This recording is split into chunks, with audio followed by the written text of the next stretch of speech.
Welcome dear students. Welcome to my YouTube channel DRA Teach Point.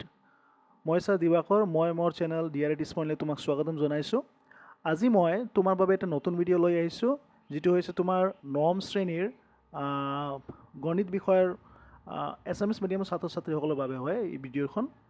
ইয়াতে তোমালোকে এটা প্ৰশ্ন চাবা যিটো আছে আমাৰ পুনৰ আলোচনাত অনুশীলনী R1ত চাবা তোমালোকে। 11 নম্বৰ প্ৰশ্ন আছে প্ৰমাণ কৰা যে 1/2 + √3 + 2 divided by √5 minus √3 plus 1 divided by 2 minus √5 equal to 0. তো আজি আমি এইখিনি প্ৰমাণ কৰিম। প্ৰমাণ কৰাৰ আগতে মই এইখিনি সলিউশনটো লিখি ল'ম। সলিউশনটো দিয়াৰ পিছতে আমি দেখুৱাব লাগিব যে 1/2 + √3 plus 2/√5 minus √3 plus 1/2 minus √5 equal to 0. এতিয়া আমি কি কৰিম আমি LHS ল'ম। আমি লেফট হেণ্ড সাইড ল'ম। লেফট হেণ্ড সাইডত আমি ইকুয়াল দিম আৰু লেফট হেণ্ড সাইডত যিখিনি দিয়া আছে এইখিনি আমি এতে লিখি দিম। ইয়াতে আমাৰ দিয়া আছে 1/2 plus √3 plus 2 divided by √5 minus √3 plus 1 divided by 2 minus √5 এইখিনি আমাক দিয়া আছে। এইটো আমাৰ লেফট হেণ্ড সাইডত দিয়া আছে যিটো বাওঁপক্ষত দিয়া আছে। বাওঁপক্ষত আমি এইখিনি সলভ কৰি আমি দেখুৱাব লাগিব যে এইটো সমান সমান কি হয় 0 হয়। ইয়াতে আমি কি কৰিম আমি এটা ইকুয়াল দিম আৰু ইয়াতে তোমালোকে চাব পাৰিবা যে প্ৰত্যেকটা ভগ্নাংশত হৰ কি হৈ আছে অপৰিমেয় হৈ আছে। ঠিক আছে, ইয়াতে তুমি চোৱা যে এই ভগ্নাংশটো হৰ কি হৈ আছে অপৰিমেয় হৈ আছে, ইয়াতেও হৰ কি হৈ আছে অপৰিমেয় হৈ আছে। এতিয়া আমি কি কৰিম প্ৰত্যেক ভগ্নাংশৰ হৰটো আমি কি কৰিম পৰিমেয় কৰিম। তাৰ বাবে আমি কি কৰিম ইয়াতে তোমালোকে চাবা যে ইয়াতে দিয়া আছে 2 + √3 দিয়া আছে, গতিকে আমি ওপৰত হৰ লব আৰু হৰত আমি কিহেদি পূৰণ কৰিম। ইয়াতে 2 + √3 আছে, তোমালোকে অকল কি কৰিব লাগিব ইয়াতে 2 + √3 আছে, তোমালোকে ইয়াতে 2 - √3 দিয়ে দুয়োফালে পূৰণ কৰিবা। ঠিক একেদৰে ইয়াতে আছে √5 - √3, গতিকে আমি লব আৰু হৰত কিহেদি পূৰণ কৰিম √5 + √3। ঠিক একেদৰে আমি ইয়াতেও 1/2 - √5 দিয়া আছে, এইটোত আমি লব আৰু হৰত কিহেদি পূৰণ কৰিম 2 + √3। ইয়াতে যদি মাইনাছ থাকিলে ওপৰত থাকিব প্লাছ, ইয়াতে মাইনাছ থাকিলে ওপৰত থাকিব প্লাছ, ইয়াতে প্লাছ আছে ওপৰত থাকিব মাইনাছ। গতিকে এইখিনি আমি কৰোঁ, কৰি আমি চাওঁ যে আমাৰ সলিউশনটো কেনেকৈ আগবাঢ়ে। ইয়াতে আমি লিখিলোঁ 1 ইনটু, ইয়াতে আমি লিখিম 2 - √3 আৰু ইয়াতে আমি দিম 2 + √3 যিটো আমাৰ হৰ আছিল 2 + √3, ইয়াতে ব্ৰেকেট থাকিব 2 - √3। তোমালোকে চাবা যে আমি ইয়াতে লব আৰু হৰক কিহেদি পূৰণ কৰিছোঁ 2 - √3ৰে পূৰণ কৰিছোঁ। তাৰপিছত এই প্লাছটো আমি ইয়াতে ৰাখিম। দেখাৰ পিছত আমি ইয়াতে লিখিম 2 ইনটু √5 + √3 ডিভাইড বাই, ইয়াতে আমি লিখিম √5 - √3, ইয়াতে হ'ব তোমাৰ √5 + √3। আমি √5 + √3ৰে দুয়োফালে পূৰণ কৰিলোঁ লব আৰু হৰ, এইটো আছে তোমাৰ 5। তোমালোকে ইয়াতে চাবা যে ইয়াতে আমাৰ √5 - √3 ৰুটৰ 5ৰ ওপৰত ৰুট আছে আৰু 2 ইয়াতে কি হৈ আছে 2 ইনটু হৈ আছে, 2 ইনটু √5। ইয়াতে আমি একো দিয়া নাই মানে কি √5 - √3 ব্ৰেকেট দিয়া আছে, লগতে √5 + √3 দিয়া আছে, ইয়াত মাজতে কি আছে ইনটু আছে।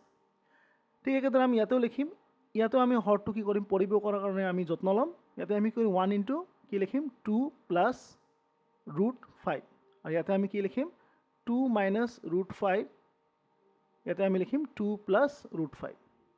এতিয়া তোমালোকে চাবা যে আমাৰ দ্বিতীয় নম্বৰ ষ্টেপত আমাৰ যিমানকেইটা হৰ আছে যিটো অপৰিমেয় হৈ আছিল, আমি প্ৰত্যেক ভগ্নাংশৰ ক্ষেত্ৰত আমি কি কৰিছোঁ লব আৰু হৰক আমি কি কৰিছোঁ ইয়াতে যেনেকৈ 2 + √3 আছে, এইফালে আমি 2 - √3 2 - √3ৰে দুয়োফালে পূৰণ কৰিছোঁ। ঠিক একেদৰে ইয়াতে √5 - √3 আছিল, গতিকে ইয়াতে ওপৰত আমি √5 + √3 আৰু তলত √5 + √3ৰে পূৰণ কৰিছোঁ। ইয়াতে আছিল 2 - √5, আমি ইয়াতে ওপৰত 2 + √5 আৰু 2 + √5ৰে পূৰণ কৰিছোঁ। তাৰপিছত আমি নেক্সট ষ্টেপত আগবাঢ়িম। ইয়াতে তুমি চোৱা যে 1 ইনটু 2 - √3 কি হ'ব, এইটো 2 - √3 হ'ব। এইখিনি আমি যেনেকুৱা আছে, কাৰণ আমি জানো যে 1ৰ লগত যি সংখ্যা পূৰণ হ'লে এইটো এই সংখ্যাই হয়, গতিকে 1 ইনটু 2 - √3 কি হ'ব 2 - √3, ইয়াতে আমি ডেছ দিম। ইয়াতে তুমি চাবা 2 + √3 ইনটু 2 - √3 এইটো কি হৈ আছে, এইটো এটা ফৰ্মুলা আছে a + b into a - b। ইয়াতে মই লিখি দিওঁ a + b into a - b। a + b into a - b ফৰ্মুলাটো কি হয় a² - b²। ইয়াতে তুমি চোৱা যে যদি মই 2ক যদি a বুলি ধৰোঁ আৰু √3ক যদি b বুলি ধৰোঁ, তেনেহ'লে এইটো কি হৈ আছে a + b into a - b। গতিকে আমি a plus b into a minus বিক আমি এনেকুৱা আকাৰত লিখিব পাৰিম a square minus b square, গতিকে ইয়াতে a হৈ আছে 2 আৰু b হৈ আছে √3, আমি এনেকুৱা লিখিব পাৰিম 2 স্কুৱেৰ, আমি এনেকুৱা লিখিব পাৰিম 2 স্কুৱেৰ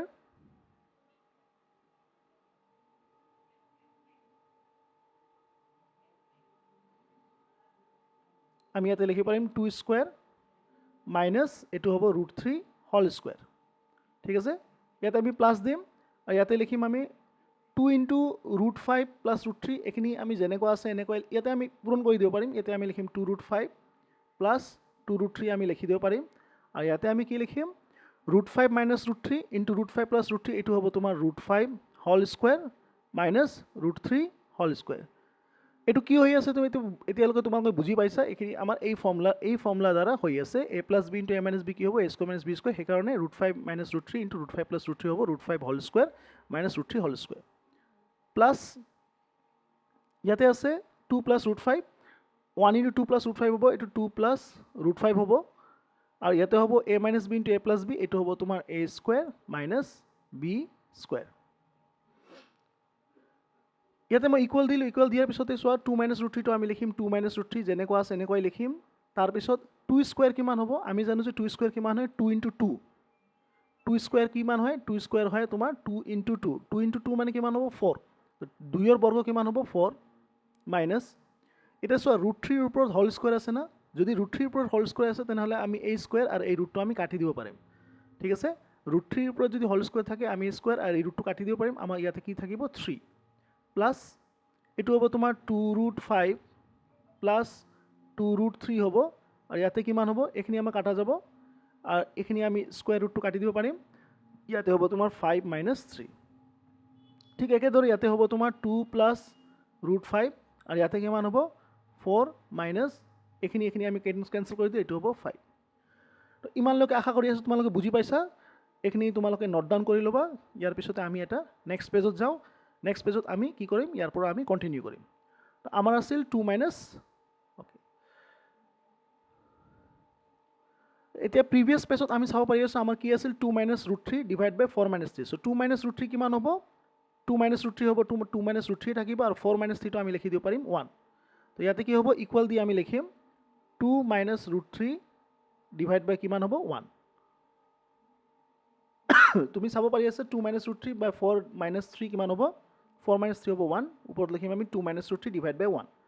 নেক্সটত আমি লিখিম ইয়াতে আমি প্লাছ লিখিম, প্লাছ লিখাৰ পিছত আমাৰ ইয়াতে কি দিয়া আছে 2 √5 প্লাছ 2 √3, ইয়াতে আমি লিখিম 2 √5 প্লাছ 2 √3 লিখিম ডিভাইড বাই ইয়াতে কিমান আছে 5 মাইনাছ 3, 5 মাইনাছ 3 কিমান হ'ব 5 মাইনাছ 3 হ'ব 2, গতিকে ইয়াতে আমি লিখিম 2 প্লাছ এইফালে কি দিয়া আছে 2 প্লাছ √5 আৰু এইফালে দিয়া আছে 4 মাইনাছ 5, আমি জানো যে 4 মাইনাছ 5 কিমান হয় 4 মাইনাছ 5 মাইনাছ 1 হয়, কিয় মাইনাছ 1 হয় এইটো হৈছে তোমাৰ সৰু সংখ্যা, এইটো হৈছে ডাঙৰ সংখ্যা, যদি তোমাৰ সৰু সংখ্যা ডাঙৰ সংখ্যাক বিয়োগ কৰিব তেনেহ'লে আমি কি কৰিব লাগে আমি ডাঙৰ সংখ্যাটোৰ পৰা সৰু সংখ্যা বিয়োগ কৰি দিব লাগে, আৰু ডাঙৰ সংখ্যাৰ আগত যি চিহ্ন আছে এই চিহ্নটো বহাই দিব লাগে। ইয়াৰ ক্ষেত্ৰত তুমি চোৱা যে 4 মাইনাছ 5ৰ ক্ষেত্ৰত তুমি চোৱা 5টো ডাঙৰ আছে, আৰু আমি কি কৰিম ইয়াতে 5 মাইনাছ 4 কৰিম, এনচাৰ লিখিম 1, কিন্তু যিহেতু আমাৰ 5টো ডাঙৰ হৈ আছে ইয়াৰ আগতে কি চিহ্ন আছে বিয়োগ চিহ্ন আছে, এইখিনি আমি মাইনাছ বহাই দিম, তো ইয়াতে আমাৰ হ'ব 2 প্লাছ √5 ডিভাইড বাই মাইনাছ 1, তো এইখিনি আমি লিখিম 2 প্লাছ √5 ডিভাইড বাই লিখিম মাইনাছ 1, আকৌ তোমালোকে এবাৰ চাই লোৱা ভালদৰে 2 প্লাছ √5 ডিভাইড বাই মাইনাছ 1। ইয়াৰ পিছত আমি নেক্সট ষ্টেপ কণ্টিনিউ কৰিম, চোৱা 2 মাইনাছ √3 ডিভাইড বাই 1 কিমান হ'ব, এইটো হ'ব আমাৰ 2 মাইনাছ √3 হ'ব, কাৰণ জানো যে আমাৰ প্ৰত্যেক আমাৰ হৰত কি থাকে 1 থাকেই, যিকোনো সংখ্যাত, যেনিবা তোমাৰ ইয়াতে ধৰি লোৱা এইটো 5 হয়, তো 5 মানে কি 5 বাই 1, আমাৰ 1টো তলত থাকিবই, সেইকাৰণে আমাৰ 2 মাইনাছ √3 ডিভাইড বাই 1টো আমি লিখি দিব পাৰিম 2 মাইনাছ √3 প্লাছ ইয়াতে তুমি চোৱা যে 2 √5 প্লাছ 2 √3 আছে, ইয়াতে আমি কি কৰিব পাৰিম ইয়াতে আমি 2 কমন ল'ব পাৰিম, ইয়াতে মই যদি 2 কমন ল'লোঁ তেনেহ'লে এইটো থাকিব √5 প্লাছ √3, ঠিক আছে, আৰু ইয়াতে থাকিব 2, এই দুয়োটাতে আমাৰ কি আছে এই দুয়োটাতে আমাৰ কি আছে আমাৰ √2 ইনটু হৈ আছে, গতিকে মই 2টো কমন ল'লোঁ, ইয়াতে লিখিলোঁ √5 প্লাছ √3 ডিভাইড বাই √2 ডিভাইড বাই 2 হ'ব, তেনেহ'লে এইটো আমি কেনচেল কৰিব পাৰিম, আৰু এইখিনি থাকিব তোমাৰ ইয়াতে তুমি চোৱা ইয়াতে তলত কি আছে মাইনাছ হৈ আছে, গতিকে এইটো যিহেতু মাইনাছ হৈ আছে আমি কি কৰিম আমি ইয়াতে আৰু ইয়াতে তোমালোকে একো কৰিব নালাগে, তোমালোকে জাষ্ট কি কৰিবা তোমালোকে ইয়াতে চাই আছে মাইনাছ আছে, ইয়াতে প্লাছ আছে না, তো তোমালোকে কি কৰিবা, এই মাইনাছটো ইয়াতে বহাই দিবা। বহাৰ পিছত এইখিনি হৈ যাব তোমাৰ -2 মাইনাছ √5। যিহেতু চোৱা আমাৰ ইয়াতে -1 আছে আৰু ইয়াতে আছে 2 + √5। আমি এই হৰ কেতিয়াও নেগেটিভ থ'ব নোৱাৰোঁ। আমি হৰক সদায় কি কৰিব দিব লাগে, পজিটিভ কৰি দিব লাগে, তাৰমানে ধনাত্মক চিহ্ন বনাই দিব লাগে। এইটো যদি আমি ধনাত্মক চিহ্ন বনাওঁ তেনেহ'লে আমি ইয়াতেও আৰু ইয়াতেও লব আৰু হৰত আমি কিহেৰে পূৰণ কৰিব লাগিব, -1এৰে পূৰণ কৰিব লাগিব। যেহেতু আমি ইয়াতে -1এৰে পূৰণ কৰিম, এইখিনি গোটেই ৰাশিটো কি হৈ যাব, মাইনাছত গুচি যাব, আৰু এইটো -1 × -1 কি হৈ যাব, +1।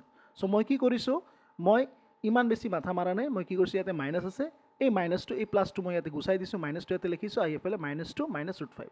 আৰু তোমালোকৰ যদি বেছি কনফিউজন আছে তেনেহ'লে তুমি কি কৰিবা, লব আৰু হৰক ইনটু -1ৰে কৰি দিবা। ইয়াতে ইনটু -1 কৰিবা, ইনটু -1 তোমালোকে এনচাৰটো এইটোৱে পাই যাবা। ইয়াৰ পিছত তুমি চোৱা, এইখিনি আমি লিখিব পাৰিম 2 মাইনাছ √3 প্লাছ এইটো হৈ যাব তোমাৰ √5 প্লাছ √3 মাইনাছ 2 মাইনাছ √5। এতিয়া তুমি চোৱা, এইখিনি আমি সৰল কৰিলোঁ, সৰল কৰাৰ পিছত আমি এইটো লিখিলোঁ। ইয়াতে তুমি চোৱা 2ৰ আগত কি আছে, প্লাছ আছে, এই 2ৰ আগত কি আছে, মাইনাছ আছে, এইটো আমি এইটো 2 কেঞ্চেল কৰি দিব পাৰিম। এই মাইনাছ √3ৰ আগত কি আছে, মাইনাছ আছে, এই √3ৰ আগত কি আছে, প্লাছ আছে, তো এইখিনি আমি কেঞ্চেল কৰি দিব পাৰিম। √5ৰ আগত কি আছে, প্লাছ আছে, √5ৰ আগত কি আছে, মাইনাছ আছে, এইখিনি আমি কেঞ্চেল কৰি দিব পাৰিম। তোমালোকে এটা কথা মনত ৰাখিবা, যদি পদ একে থাকে তেনেহ'লে এটাৰ আগত যদি মাইনাছ থাকে আৰু এটাৰ আগত প্লাছ চিহ্ন থাকে তেনেহ'লে তুমি এইটো কেঞ্চেল কৰি দিব পাৰা। এজ ফৰ এক্সাম্পল ধৰিলে এইটো √5 আছে, √5ৰ আগত কি আছে, প্লাছ আছে, এইটো √5 আছে, √5ৰ আগত কি আছে, মাইনাছ আছে, তেনেহ'লে এইটো তুমি কেঞ্চেল কৰি দিব পাৰা। আল্টিমেটলি কি থাকিল ইয়াতে, গোটেইবিলাকে কেঞ্চেল হ'ল, আল্টিমেটলি আমাৰ ৰিজাল্টটো কি থাকিল, 0। সেইকাৰণে এইটো আমাৰ 0 হৈ আছে।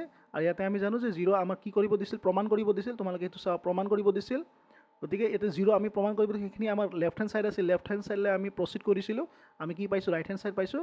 গতিকে আমাৰ এনচাৰটো হৈছে, গতিকে আমাৰ ৰাইট হেণ্ড ছাইড হ'ল এইটো। এতেকে আমি কি কৰিব পাৰিম, সেইটো আমি লিখি দিব পাৰিম প্ৰুফড। প্ৰুফ বা অসমীয়াত তুমি লিখি দিব পাৰিবা প্ৰমাণিত। আশা কৰি আছোঁ এইখিনি মোৰ এটা শ্বৰ্ট ভিডিঅ' আছিল, আৰু এটা এনেকুৱা এটা ভিডিঅ' শ্বৰ্ট ভিডিঅ' মই জানো যে শ্বৰ্ট বেছি লেন্থি ভিডিঅ' কৰিলে তোমালোকে আমনি লাগিব পাৰে। সেইকাৰণে মই শ্বৰ্ট ভিডিঅ' বনাই এটা দুটা মেথছ কৰি মই লৈ আহিম। তোমালোকে মোৰ চেনেলক মৰম কৰিবা, স্নেহ দিবা, আৰু যিমান পাৰা যে ছাবস্ক্ৰাইব কৰিবা, শ্বেয়াৰ কৰিবা, নিজৰ ফ্ৰেণ্ডছ আৰু ৰিলেটিভছ মাজত শ্বেয়াৰ কৰিবা, আৰু চেনেলক অলপ মৰম দিবা। ইমানতো কৈ মই নিজৰ ভিডিঅ'খন আজি ষ্টপ কৰিলোঁ। Thank you very much. See you next time dear students. Bye by.